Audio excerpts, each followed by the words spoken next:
Bienvenue au 6e épisode de Ask Lathe, là où nous répondons à toutes vos questions avec le hashtag Ask Lathe sur Facebook et Twitter.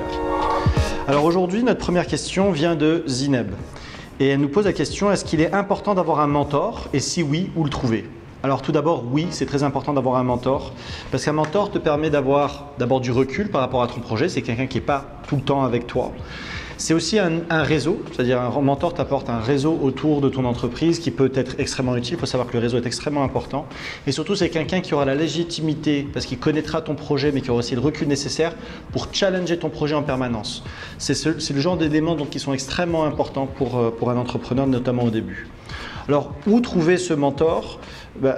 Dans l'absolu, essayez de trouver peut-être un mentor dans l'industrie qui vous intéresse. Et ça, la première chose à faire, c'est aller demander.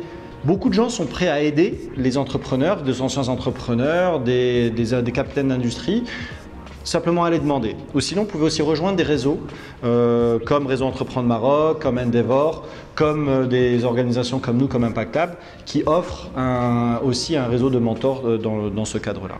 Enfin, comment construire une relation intelligente avec eux? La première chose, c'est de savoir qu'il faut respecter ses engagements. Soyez pro. Quand vous donnez un rendez-vous, vous allez au rendez-vous.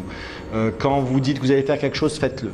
Deuxième élément, vraiment clarifiez vos attentes. Chaque relation de mentor et de mentee ne sera pas exactement la même.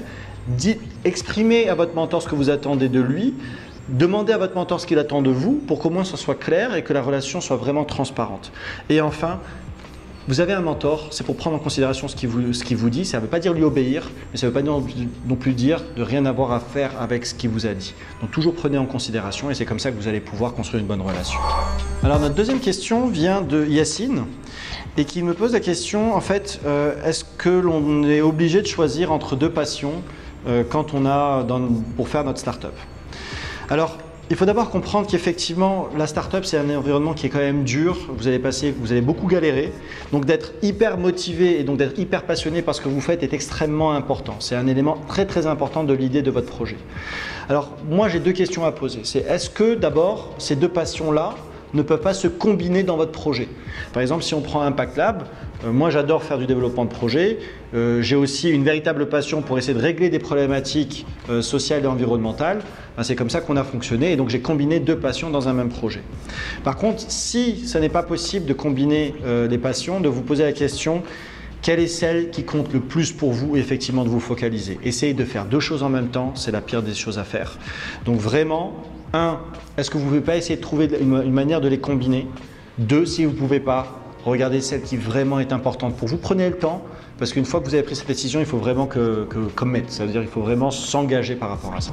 Alors la troisième question vient de Selma.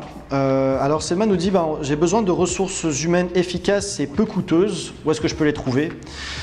Alors ça, il n'y a pas de solution miracle. Les ressources humaines efficaces et peu coûteuses, je crois qu'il y a toutes les entreprises du monde qui en cherchent. Et c'est vrai qu'une start-up a d'autant plus de difficultés à le faire.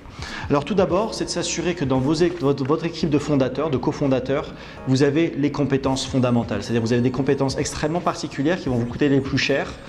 Essayez de les avoir dans votre équipe de cofondateurs. Donc ça, c'est une première étape. Ensuite, vous avez deux sources on va dire de ressources humaines efficaces et peu coûteuses. Vous avez le freelance et vous avez le stagiaire. Le freelance, vous avez aujourd'hui plein de plateformes à l'échelle mondiale et même marocaine qui vous donnent accès à ces gens-là, mais de manière moins chère que si vous deviez les avoir de manière permanente. Et surtout, ça vous permet de gérer un petit peu la quantité de travail que vous lui donnez. Potentiellement, vous avez besoin d'un développeur IT, mais pendant 2 jours par semaine et pas toute la semaine. Un freelance est une bonne solution à ça. Les stagiaires aussi sont une bonne solution et ça, c'est d'aller voir, de développer des relations avec les grandes écoles au Maroc et toutes les écoles d'ailleurs au Maroc. Parce qu'un stagiaire, ce que vous voulez quand vous êtes start-up, c'est quelqu'un qui a un esprit d'apprentissage, quelqu'un qui est capable d'apprendre vite, plutôt que quelqu'un qui a beaucoup d'expérience ou qui est un expert. Un stagiaire potentiellement peut offrir cette opportunité-là, sachant qu'un stagiaire vous coûtera moins cher. Et un stagiaire, quand vous finirez par le recruter, vous coûtera aussi moins cher que d'aller recruter quelqu'un sur lequel il faudra former des zéros dès le départ.